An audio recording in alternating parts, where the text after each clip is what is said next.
Shalom, shalom. Before I get this lesson started, I want to give all praises to Yahweh, Bahashem, Yahweh Shai, Bahashem Rakakodash. I want to give double honor to the elders and the apostles of the great millstone, of whom I learned this truth from, and a shalom to all the hopefully elect brothers out there taking this new song to the four corners of the earth, bidding the hopefully elect to the marriage supper of the Lamb. This is your brother Wadah with a short lesson. These precepts were given to me during camp this past Saturday. Let me see if I can find. I want to see if I can find. Let me see. Give me 2 seconds. How can I do this? Let me see.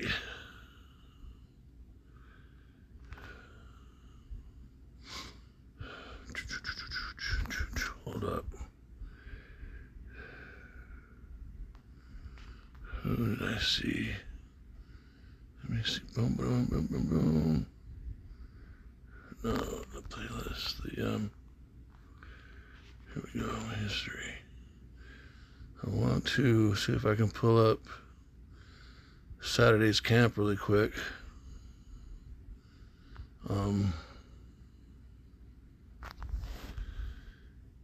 I might. Here we go. All right. Okay, this is. In the spirit. This is Saturday's camp, but this is the elders' camp. I am trying to find. Hold on, really quick. Okay, so I'm having trouble locating this last camp's video, and I know I'm gonna find it right when I'm done with the lesson. So Salakia for that. But I just got a lot of precepts that then led me into this, and the precepts that I was getting, me and the brother Yashimai were talking about stuff, we're precepting each other, taking notes while the captains and the bishops and the soldiers were leading camp, and we were both getting lessons, and I was getting a lesson that then routed me into this direction. In this lesson, I want to go into the definition and the psychology of humility through fasting, and how it works, and how it is actually a major necessity as we are going into Jacob's trouble with everything happening. So I want to share what I learned, what was shown to me, something I did not understand. This is 2 Chronicles 7:14. If my people, which are called by my name, shall humble themselves and pray and seek my face and turn from their wicked ways, then will I hear from heaven and will forgive their sins and will heal their land. Now, there's a very, very popular precept scripture that's used in Christianity, which is, all over the radio waves, and they quote it a lot. And of course, it's completely misused and it's taken out of context because there's no defining of what my people means. There's no definition of what called by my name means. And there's no actual defining of what humble themselves means. And I want to go into those three things. But mainly the humble part.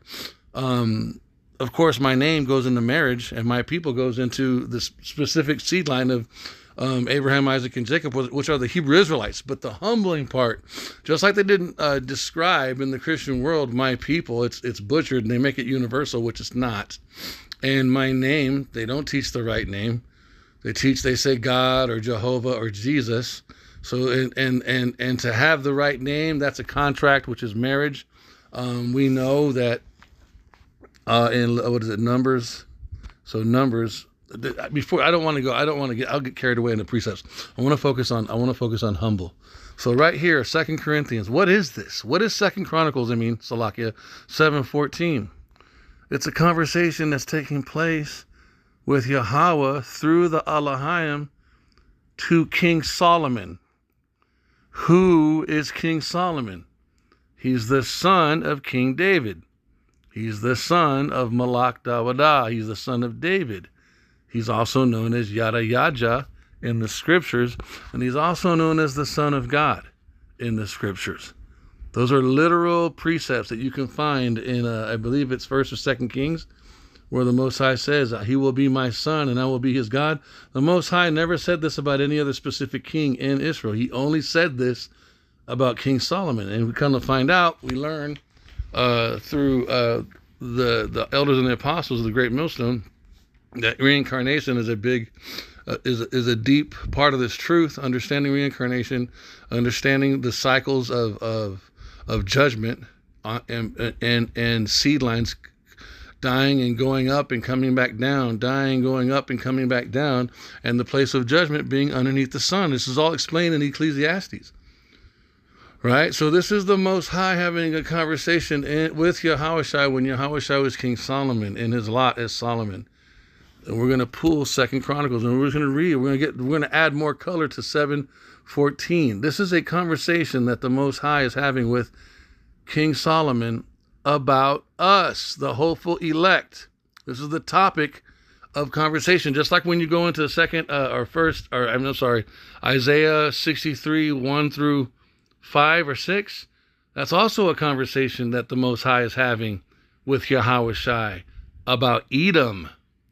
And the topic of that topic is the destruction of Edom, and this topic is the topic of salvation and restoration. This is a very deep conversation they're having. If you go into, let's go into 2 Chronicles 7. I was kind of trying to study it. Not study. I was just chewing on it the other day. So look. So this account is also found in. It's also in 1 Kings 8 and 9, I believe, or chapter 8. So this is verse 1. Second Chronicles 7, verse 1. Now when Solomon had made an end of praying, so he's dedicating the temple, right? The fire came down from heaven and consumed the burnt offering. And so we know that this is the Most High, right? And the sacrifices and the glory of Yahweh filled the house. And the priests could not enter into the house of Yahweh because of the glory of Yahweh had filled Yahweh's house. That's the temple. This is Zion. This is the city of David. It's the temple. It's got all the elders there. King Solomon dedicated the temple. And when all the children of Israel saw how the fire came down and the glory of Yahweh upon the house, they bowed themselves with their faces to the ground upon the pavement and worshipped and praised Yahweh, saying, for he is good, for his mercy endures forever. Then the king then the king and all the people offered sacrifices before Yahweh, and King Solomon offered a sacrifice of 22,000 oxen and 120,000 sheep. So the king and all the people dedicated the house of God. So this was the first dedication of the temple. This was when the completion of the temple had taken place. It's a big deal, okay? And the priests waited on their faces. The Levites also with instruments of music. And where'd they get that from? The tabernacle of David, all right? And Yahweh, which the music of Yahweh, which David the king had made to praise Yahweh, because his mercy endures forever. That's also a point. When David praised by their ministry, and the priests sounded trumpets before them, and all Israel stood. Moreover, Solomon hallowed the middle of the court that was before the house of Yahweh, for there he offered burnt offerings and the fat of the peace offerings, because the brazen altar which Solomon had made was not able to receive the burnt offering and the meat offerings and the fat. Okay. Also, at the same time, Solomon kept the feast 7 days, and all Yasharallah with him, a very great congregation from the entering in of Hamath unto the river of Egypt. And in the 8th day they made a solemn assembly, for they kept the dedication of the altar 7 days, and the feast 7 days. So there's a lot of holy activity going on, a lot of consecrated special activity that's going on, right? When we get to the precept that we're going to go to. So there's all of this holiness is going on, which produces a word. And on the 23rd day of the 7th month, he sent the people away into their tents, glad and merry in heart, for the goodness of Yahweh had showed unto David and Solomon and to Israel his people. Thus Solomon finished the house of Yahweh and the king's house, and all that came into Solomon's heart to make in the house of Yahweh, and in his own house he prosperously effected. And Yahweh appeared to Solomon by night, and said unto him, I have heard thy prayer, and have chosen this place to myself for an house of sacrifice. And then look at this, if I shut up heaven, that there be no rain, or if I command the locusts to devour the land, or if I send pestilence among my people, if my people which are called by my name shall humble themselves and pray and seek my face and turn from their wicked ways, then will I hear from heaven and will forgive their sin and will heal their land. Now mine eyes shall be opened and mine ears attent unto the prayer that is made in this place. For now have I chosen and sanctified this house, that my name may be there forever, and mine eyes and mine heart shall be there perpetually.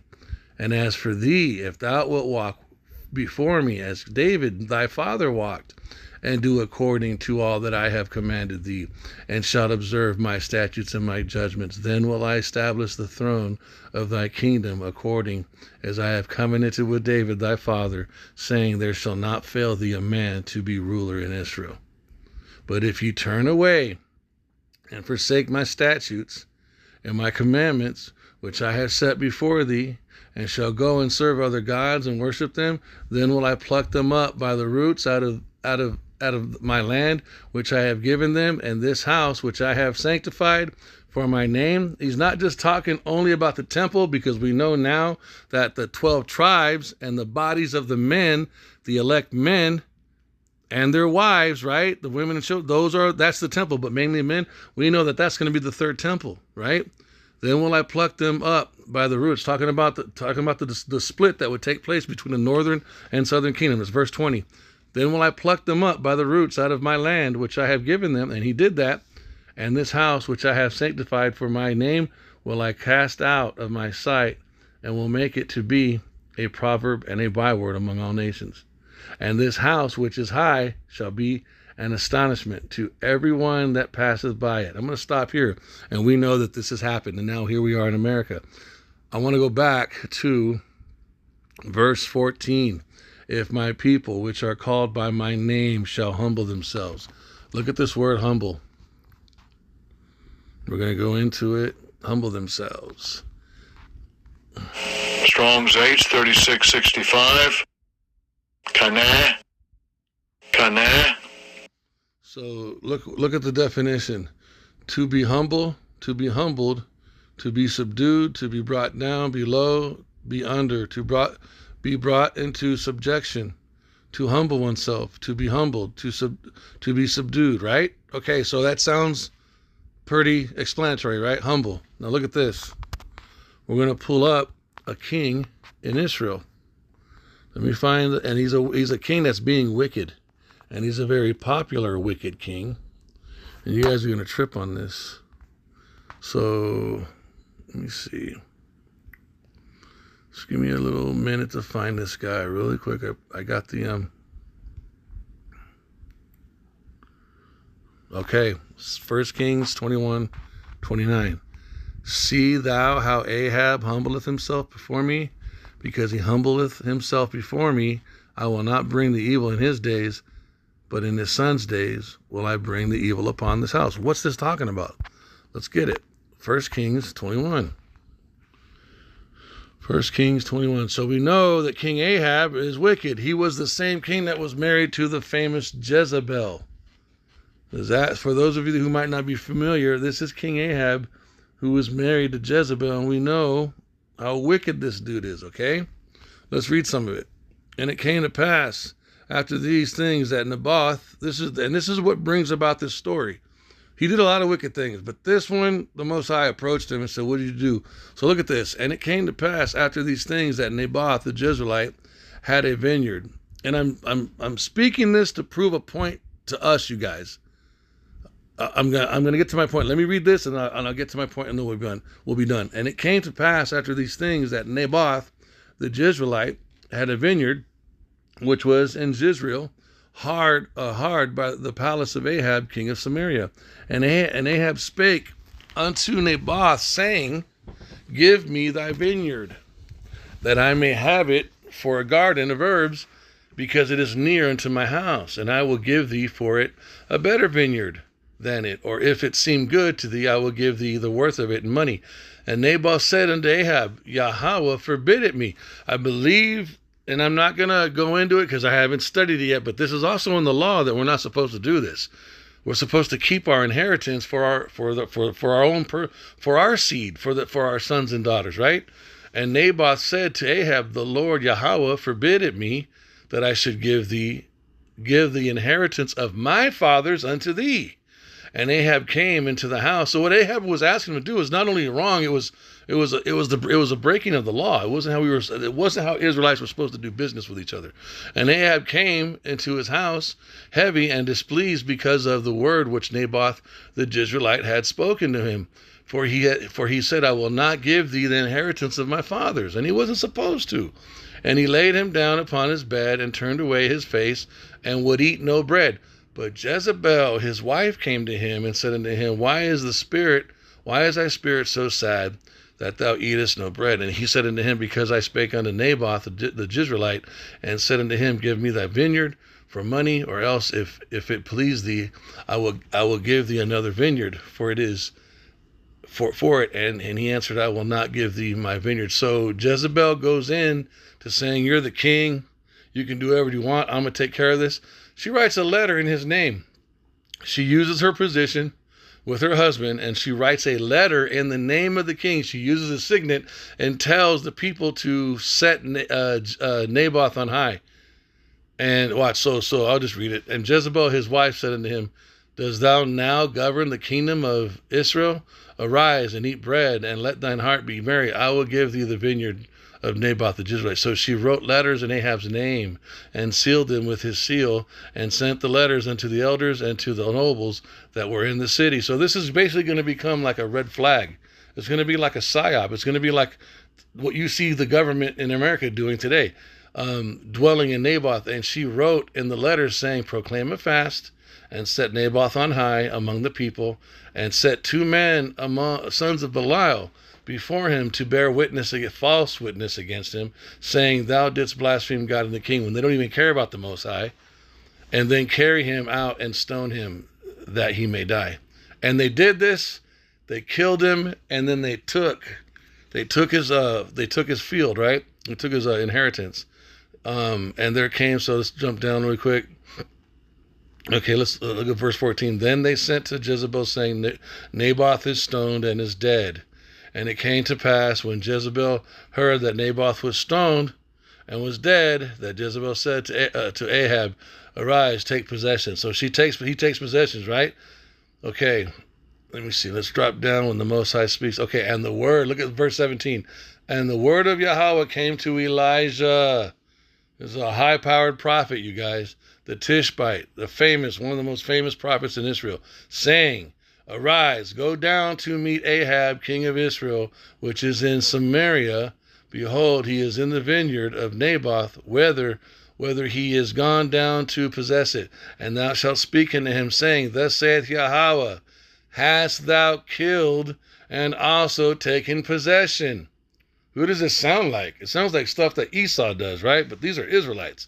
And thou shalt speak unto him, saying, Thus saith Yahweh, In the place where dogs lick the blood of Naboth, shall dogs lick thy blood, even thine. And Ahab said to Elijah, Hast thou found me, O mine enemy? So look how crazy Ahab is. He's talking shit. He's calling Elijah his enemy. He's exalting himself as king above the prophet of Yahweh, man. This dude is absolutely wicked, right? Just arrogant. But look what he does. Hast thou found me, O mine enemy?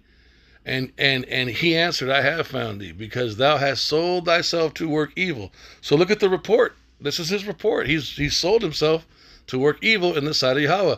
Behold, I will bring evil upon thee. Look at the judgment. And will take away thy posterity, and will cut off from Ahab him that pisseth against the wall. That's like talking about cutting off his seed line, you guys.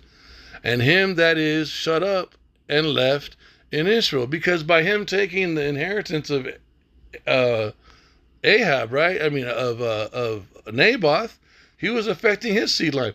And will make thine house like the house of Jeroboam, the son of Nebat, and like the house of Baasha, the son of Ahijah.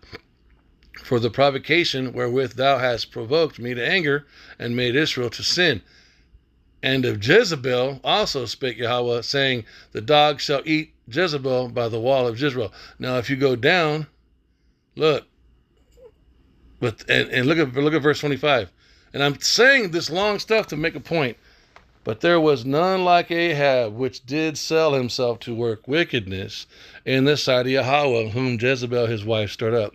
And he did very abominably in following idols, according to all things, as did the Amorites, whom Yahweh cast out before the children of Israel. Now look at this, verse 27. And it came to pass, when Ahab heard those words, that he rent his clothes, and put sackcloth upon his flesh, and fasted, and lay in sackcloth, and went softly. And the word of Yahweh came to Elijah the Tishbite, the same famous prophet he sent to him, saying, seest thou how Ahab humbleth himself before me? Because he humbleth himself before me, I will not bring the evil in his days, but in his son's days will I bring the evil upon his house. Fasted. Look at this, and we're going to connect it to humble. Verse 27. We got to see this connection.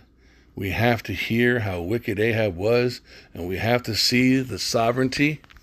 We have to see the balance, the right and the left-hand side of the Most High, and we have to see his goodness, man. Fasted. Tasum. To abstain from food. To fast. To abstain. Strong's H, 6684. Soon. To abstain from food, to fast. And so because he abstained from food and fasting, the Most High, to the face of Elijah, defined that act as humbling. And look at this. Humbleth. It's the same. Strong's H, 3665. Kaneh.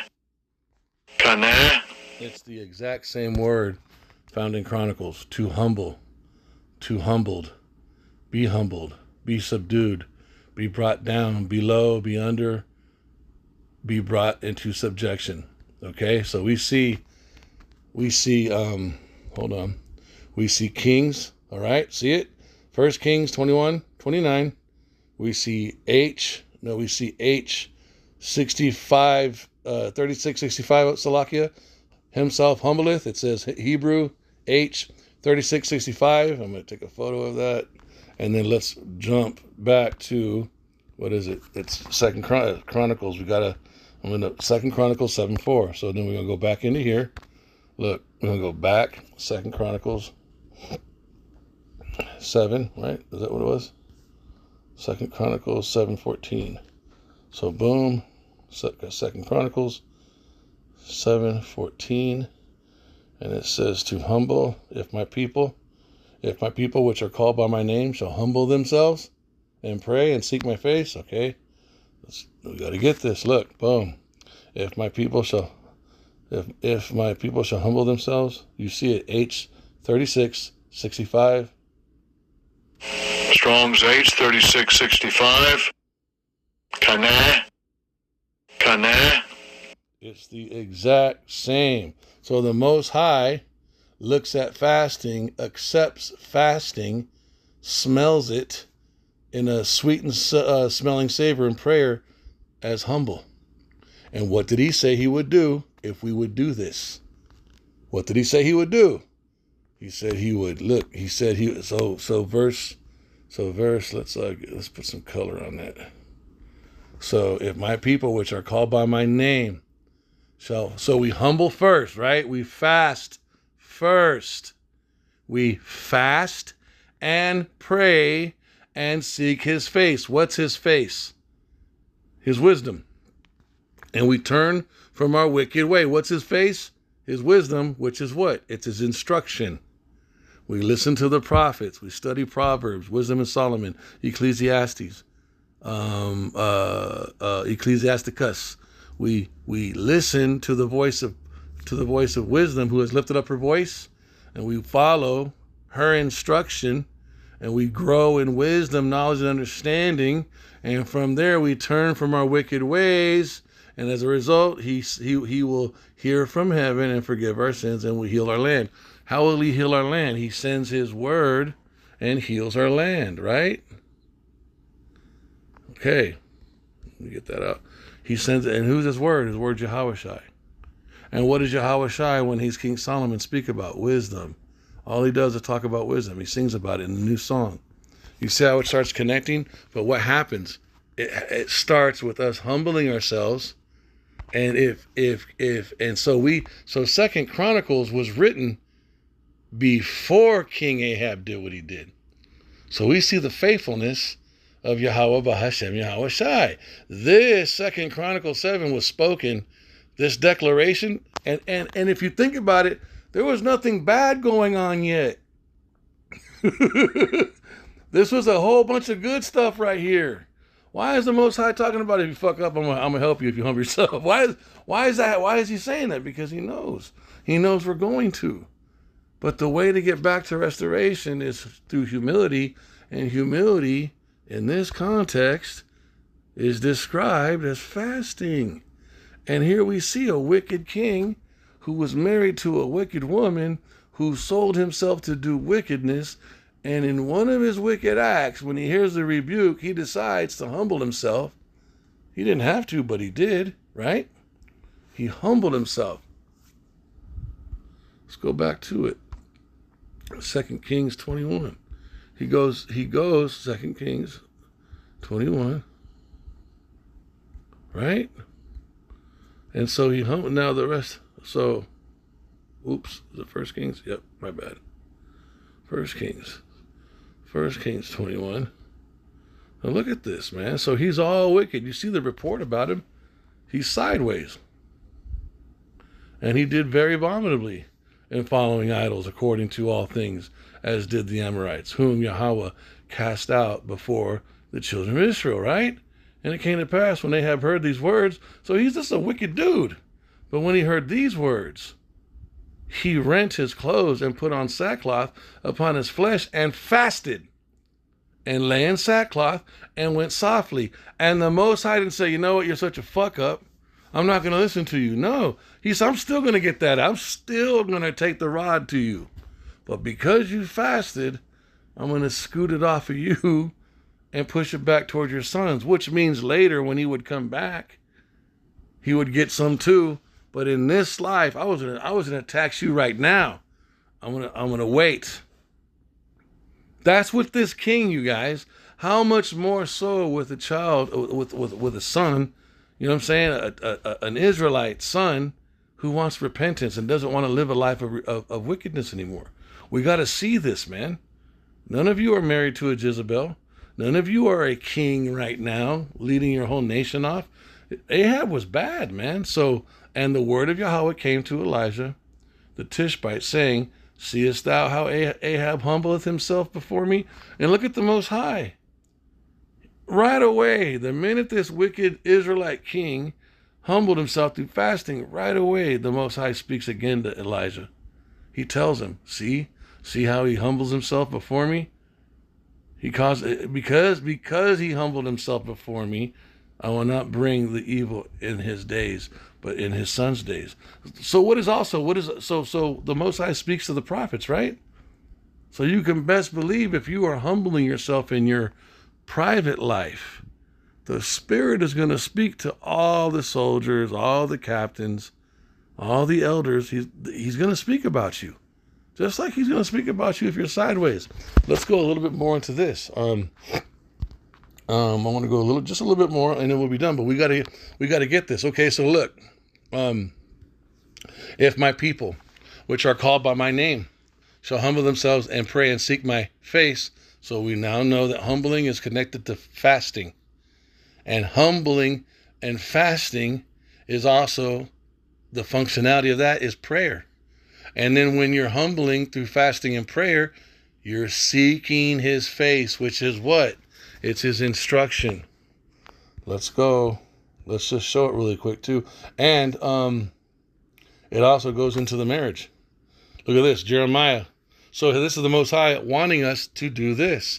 Jeremiah is the Most High crying out that we behave in 2 Chronicles 7:14. If my people who are called by my name, if my people who I am married to will humble themselves through fasting and prayer and seek my instruction, my face, my wisdom, I will heal their land. Look at Jeremiah. Jeremiah 3:14. Turn, O backsliding children, saith Yahweh, for I am married unto you. You are called by my name, and I need you to turn back to me in fasting and prayer. For I am married unto you, and I will take you one of a city and two of a family, and I will bring you to Zion. If you humble yourself through prayer and fasting, and you turn back to me and seek my wisdom is only for you.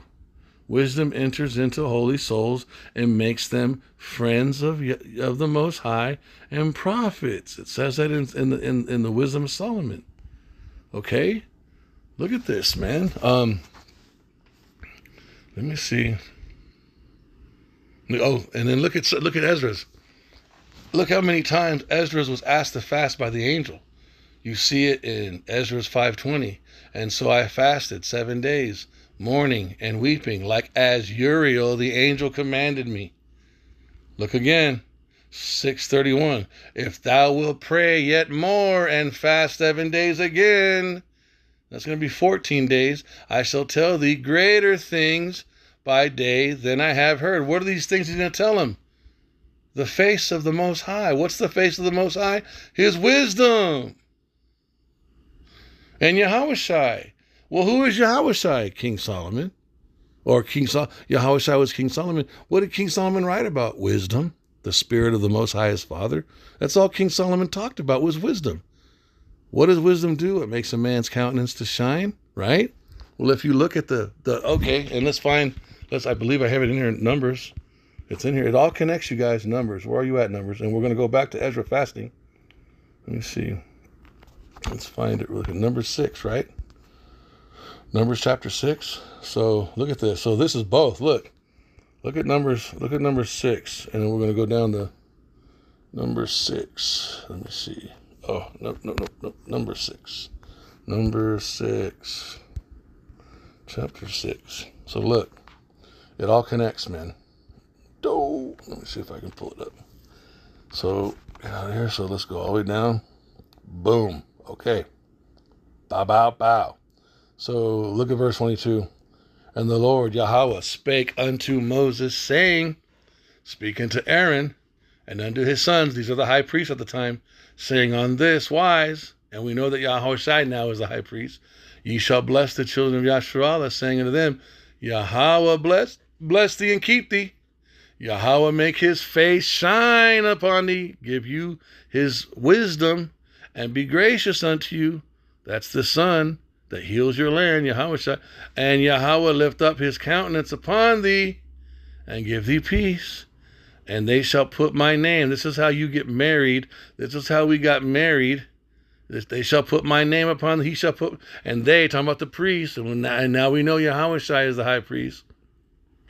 So when Yahushai places the name of Yahweh on you, he's marrying you to Yahweh's wisdom, because the result of his name brings you to his face shining upon you. What is that precept? A man's wisdom? Well, who do you think that man is? It starts off with the Most High first, and then into Yahushai, and then to the other sons, right? Down the chain of command. A man's face, a man's wisdom causes his face to shine. I'm paraphrasing. Causes his face or his countenance, his face to shine. Watch. Watch. There it is. Ecclesiastes 8:1-2. Who is as the wise man? Who is the wise man, you guys? Yahweh and his son, Yahweh Shai. And we see it in King Solomon, and we see it in Yahweh Shai. Okay, who is as the wise man, and who knoweth the interpretation of a thing? A man's wisdom maketh his face to shine, and the boldness of his face shall be changed. So right there. So when it's saying, go back, when it's saying for the Most High's face to shine upon you, it's talking about his wisdom to shine upon you, and his wisdom can only shine upon you if he's in that aspect, if he's married to you, and he's only going to be married to you if you're an Israelite. And then you got to be one of the hopeful elect, right? So it all connects. So go back to these. Let's go back. This is amazing. So I said all that about the wisdom and the face shining.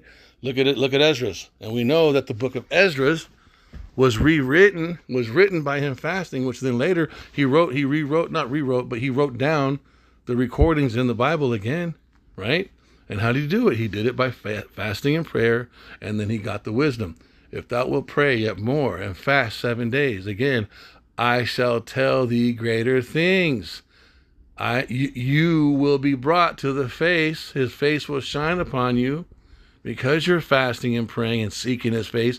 And when the angel is sent to tell you things, that's that wisdom, knowledge, and understanding that you will receive from a result of your posture, which is humility and fasting. Look at this. And it came to pass after this that I wept again and fasted 7 days in like manner as before, in verses 5 or chapter 5, that I might fulfill the 3 weeks which he told me. So he did a 21-day fast. And then he breaks it at the end of the book with another 7-day fast on flowers. Look, Ezra 9:24. But go into a field of flowers where no house is built, and eat only the flowers of the field. Taste no flesh, drink no wine, but eat flowers only. So he did a complete 7-day fast 3 times, 21 days. And then when he broke it, he was eating herbs. He was eating light herbs for 7 days. He gradually came out of it. And all of this download came into Ezra. We also see the faithfulness of the Most High with King Ahab, who was wicked, keeping his word. You see the right hand and the left hand. And what I mean by that, King Ahab was wicked. He will be saved in the end through Yahweh's blood. But he's an example of a Hebrew Israelite that just in power, that lived his life foul. But the minute he fasted, Yahweh kept his word. The same way he's crying out for us here. And what's the end result, you guys? Zion. Turn, O backsliding children, saith Yahweh, for I am married unto you. Just like he said here, right? Just like he said here. If my people which are called by my name, that's talking about marriage, shall humble themselves.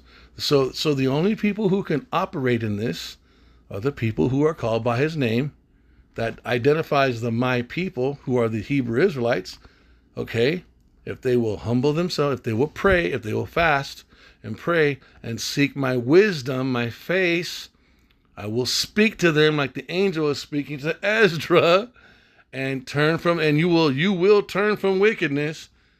Then will I hear from heaven, and I will forgive their sins, and I will heal them. How does he heal our land? Look what he does. He sends his word. Who's his word? Yahweh Shai. Psalms 107:20. He sent his word and healed them and delivered them from their destructions. If you continue reading, it talks about, and then he leads them let's just get it. Psalms 107. Now look at this, because you got to see this. This is badass. 107. It just keeps going, you guys. Psalms 107. So we humble ourselves through fasting and prayer. We seek his wisdom, right? Which also is Yahweh, right? 20. We get a relationship with his son, our elder brother, which is amazing when you're able to. Yeah, it is amazing. So look at verse 20. He sent his word, which is also his son, Yahweh, and healed them. So he sends Yahweh to heal us and delivers them from their destruction. Oh, that man would praise Yahweh for his goodness and for his wonderful works to the children of men. and let them sacrifice the sacrifices of the thanksgiving and declare his works with rejoicing, that they that go down to the sea in the ships that do business in great waters, these see the works of Yahweh and his workers in the deep, for he commandeth them and raiseth the stormy wind. And we know that this goes into the doctrines, the Edomites. It's not just talking about an actual storm, it's talking about the wind of doctrines. And we overcome that with the wisdom that we get by crying out to him, and we're able to withstand what's coming from the left-hand side, from the right-hand side, right? For he commandeth and raiseth the stormy wind, which lifteth up the waves thereof. Verse 26, they mount up to the heavens, they go down again to the depths. Their soul is melted because of the trouble. They reel to and fro and stagger like a drunken kid. And we did drink that wine. We didn't know who we were. We were dead for 3 days and a half in Christianity and all kinds of Babylonian doctrines. And then we came out of it through his grace, right? So now that we've come out of it through his grace, plus he had to punish us, we now got to start fasting for everything that we've done in the past and to get more of this wisdom. Verse 28. Then they cry unto Yahweh in their trouble, and he bringeth them out of their distresses. He maketh the storm to calm. That's Yahweh doing this, so that the waves thereof be still. That's what we're experiencing now in this truth. Then they are glad because they be quiet, so he bringeth them unto their desired place. And we're at the beginning stages of this, and we got to start fasting now because we want more of this wisdom. Okay, we want more of this wisdom because the desired place, verse 30, look at verse 30. Then are they glad because they be quiet, so he bringeth them unto their desired place, or the desired heaven, which is what?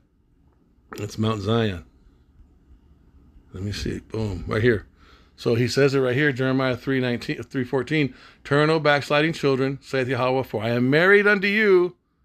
And as you humble yourself and pray and seek my wisdom, I'm going to build you the third temple, right? And I'm going to take you and make you into Mount Zion.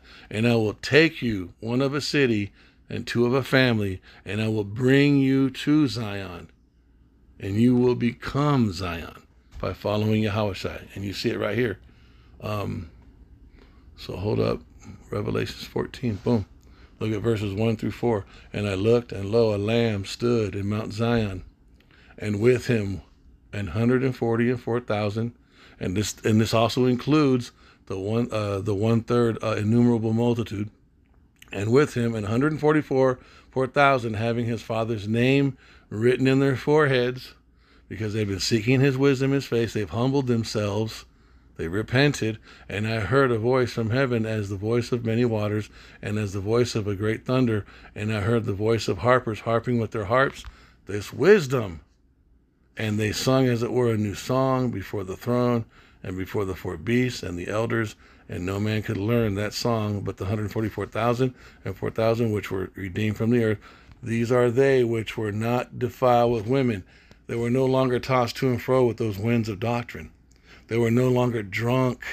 They were no longer staggering, going back and forth drunk on the boat, because they were crying out to Yahweh. We were fasting. We were praying. We were seeking his face. We were getting married to him. We were no longer being whores. We were being brides. We were seeking his face, putting his name, allowing him to put his name back upon us. And we were fasting through humility. We didn't have an attitude. We were not just relying on our gifts. We were doing like Esdras was over here, fasting one set of 7 days, second set of 7 days, third set of 7 days, and what? Every single time. And it came to pass after this that I wept again and fasted 7 days in like manner, that I might fulfill the 3 weeks which he had told me. Well, what happens? I shall tell thee greater things by day than I have heard. Well, what are these things he's telling us? The new song. It's learning the words to the new song. And verse 3, and they sung, as it were, a new song before the throne and before the four beasts and the elders, and no man could learn that song but the 144. Everybody can't just do what Ezra was doing here. Isn't there a place in this book where it says, write down I think he had 70 and 20 or 70 and 50 give. Let me see. And I'll stop it. Now, I don't want to get off topic. Let me see. Second Esdras. Let me see. How can I give to the worthy? Give to the worthy. Let me see if that pulls it up. And then, okay, and the highest gave understanding unto the 5 men, and yep, that's, and they set 40 days. That's for thou hast judged me worthy to show. No, I believe it's in here. And highest spake, the first thou shalt have written published. Okay, so look at this.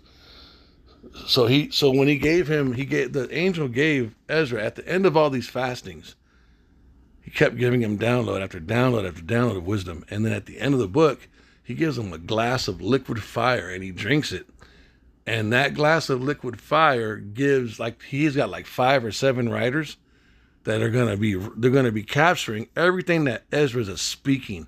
The minute Ezra drinks this liquid fire, understanding is opened up in him and he just starts to pour out all this wisdom.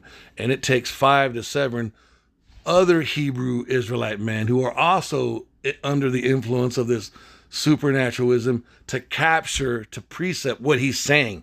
That's how intense this level of wisdom that is coming out of him through the Most High.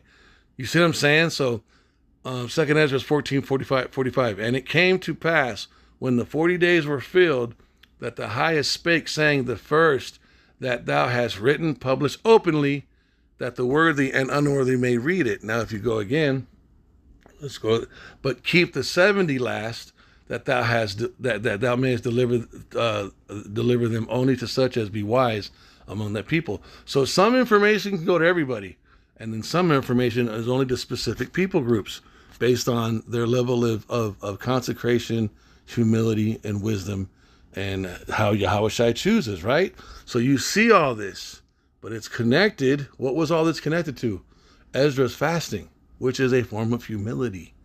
So humility is connected to fasting, which brings about repentance, which brings about seeking the face of the Most High, and the face of the Most High is his wisdom, knowledge, and understanding, which are the dark sayings, the new song, the prophecies, correctly breaking this stuff down, man.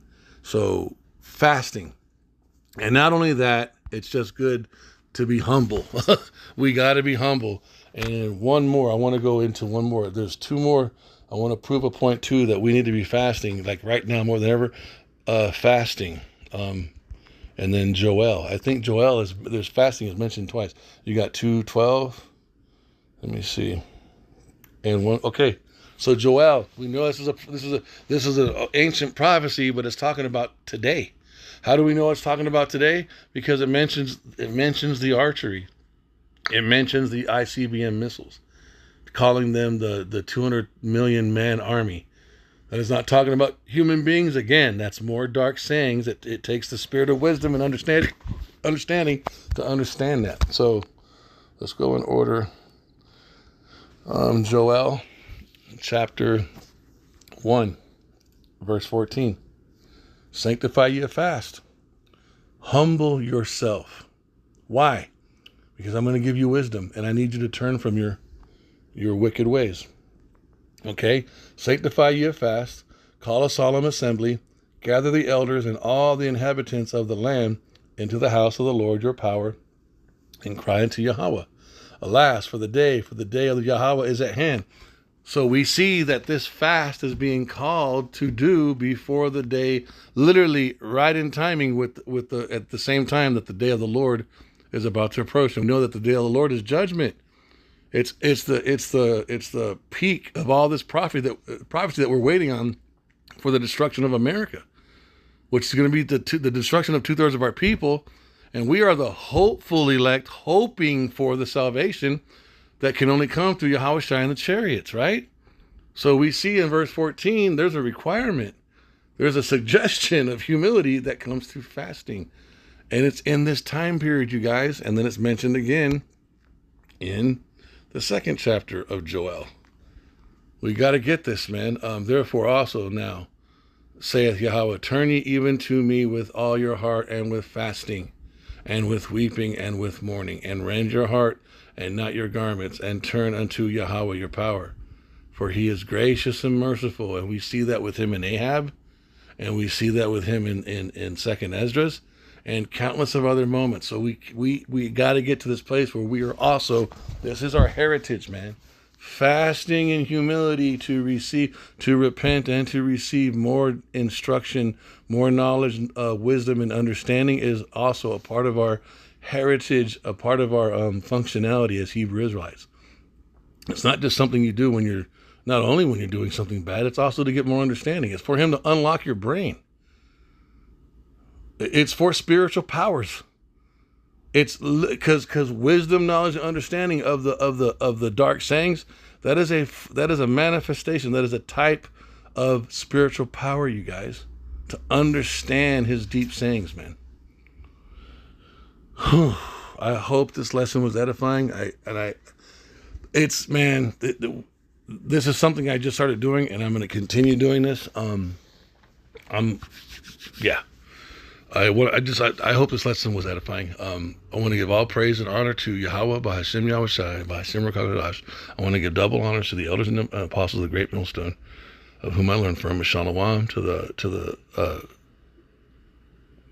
the brothers taking this truth to the four corners of the earth.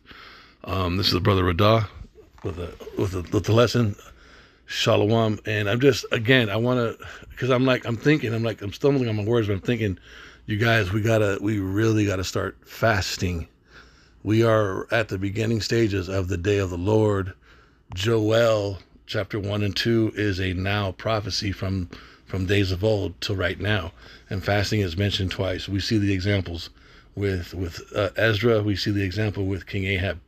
We see the crying out from our own power, telling us to humble ourselves. Right here in 2 Chronicles, if my people, which are called by my name, shall humble themselves and pray. And we see that this was a conversation between Yahweh and King Solomon, and we know that King Solomon was Yahweh Shai. And so they're having a conversation, and we are the topic. The hopeful elect is the topic.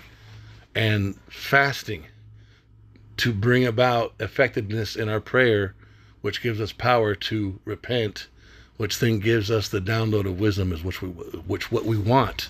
We want that brightness. We want the light of Yahweh's face to shine on us. And that can only happen in marriage. You can't be a whore doing it, because then you get divorced. It keeps compounding and compounding. So with that, I want to say shalom. Be blessed.